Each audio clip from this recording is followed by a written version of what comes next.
We have so many choices now available to us as we retire that all those choices actually create stress in our lives because we formerly were used to the idea of picking the best option. You really can't do that anymore. You pick something that's close to best, but because there's so many choices out there, my job, for example, as a retirement coach, a lot of times is actually to make your box smaller.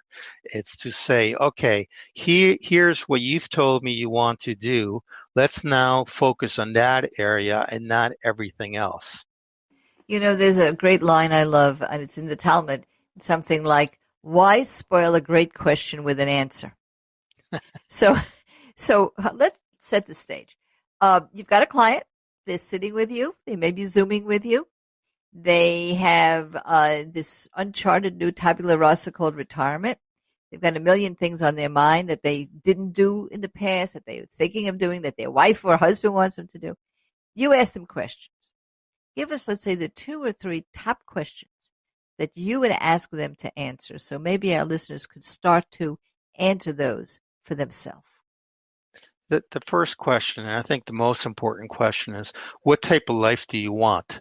And I have this concept of a balanced life that basically has five areas, has pleasure, legacy, meaning, comfort, and freedom. And I asked them the question in terms of, do you want the easy life or do you want a fulfilling life? And a lot of times people haven't really thought about that.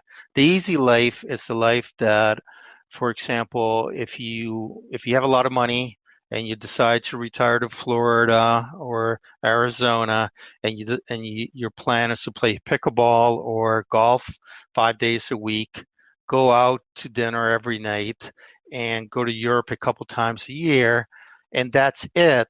That's what I would define as the easy life.